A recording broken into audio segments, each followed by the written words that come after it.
if you really want to understand power, you shouldn't look at a bank or some government building. You should just open your kitchen pantry. Oh, absolutely. I mean, look at your morning coffee creamer, or your lunchbox snacks, or even those instant noodles you eat at midnight. Whoever controls those shelves, well, they control the consumer. Right. It's the things you just reach for on autopilot. That sort of invisible, everyday presence in your home is, frankly, the ultimate form of market control. Totally. And to see who actually holds that power, we are doing a deep dive today into the ultimate financial truth serums. The SEC 17A reports. Exactly, the 2025 annual reports, which are the comprehensive financial disclosures mandated in the Philippines.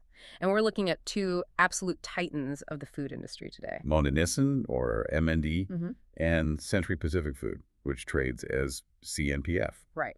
So our mission today is a round one head-to-head matchup. We are analyzing their sheer market dominance and their iconic brand portfolios to see who truly rules the pantry. It's such a phenomenal comparison, too, because they have both basically conquered the exact same space. Yeah.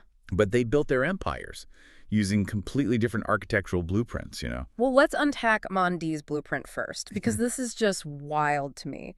By 2024, their instant noodle brand, Lucky Me, was consumed by 97.96% of Philippine households. That number is just staggering. Almost 98%. I mean, Lucky Me isn't just a popular brand at that point. It's like the plumbing of the Philippine pantry. It is just built into the house. It really is. And look at what that penetration means in hard financial reality. Right. That presence translates to a massive 68.1% market share in retail sales value for instant noodles. Wow. Yeah, it is an absolute domestic monopoly. Then you have CNPF, and they refuse to rely on a single monolithic mega brand like that. So what's their play then? Their strategy is to build more of a diversified armada across multiple categories. Oh, right. Like we're talking Century Tuna, Argentina Canned Meats, Birch Tree Dairy. Exactly. And they grow that armada through these really highly calculated acquisitions. Like what? Well, for example, they bought the legacy marine brand Ligo back in 2022. Okay. And even earlier, they grabbed the license for Hunt's, which is the country's #1 pork and beans brand. Oh, I didn't realize they own Hunt's too. Yeah, they do. And they aren't just adding another can to their lineup, you know. Buying Ligo eliminated a legacy rival, and it just completely consolidated CNPF's dominance over the whole marine category. Which means they effectively lock down so much shelf space that competitors physically just cannot get seen by the shopper. Exactly. But wait, Monde doesn't just do noodles, right?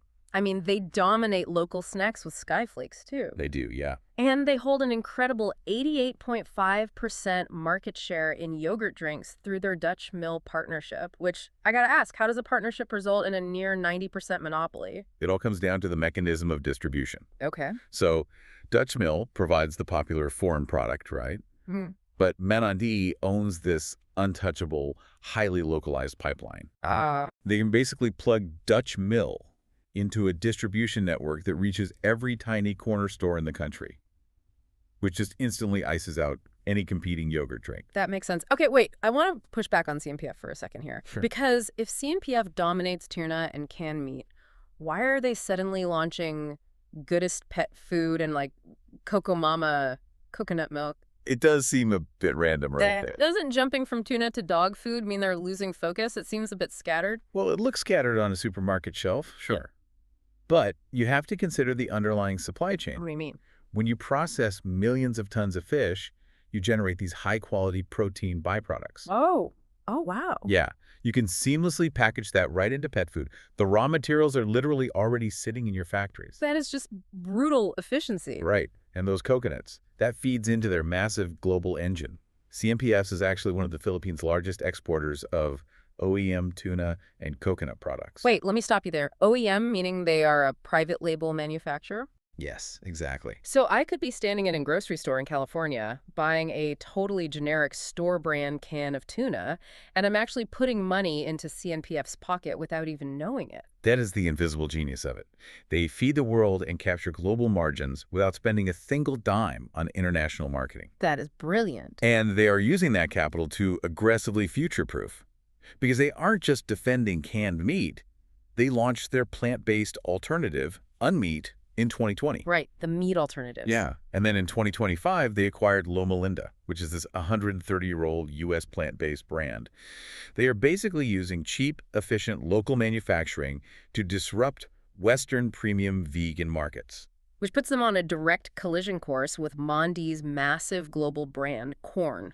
Exactly. And corn uses mycoprotein, right? That highly scalable fungi-derived protein. Yes, so they are essentially fighting the exact same war on a global front now. Okay, so to summarize this heavyweight bout for everyone listening, Monde is basically the undisputed king of domestic market share.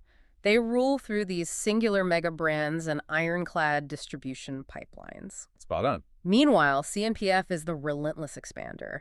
They dominate through cross-category consolidation and this really invisible global export power. Yep. They've both completely conquered the traditional Philippine pantry. You really have. But here is something for you to ponder before you open those cabinet doors again. Oh, I like this. Both of these giants are making incredibly high-stakes bets on the meat-free alternative market with Corn, Unmeat, and Loma Linda. Right. So, as future generations inevitably shift away from traditional canned goods and instant noodles, which of these plant-based strategies will actually become the new foundation of your modern pantry?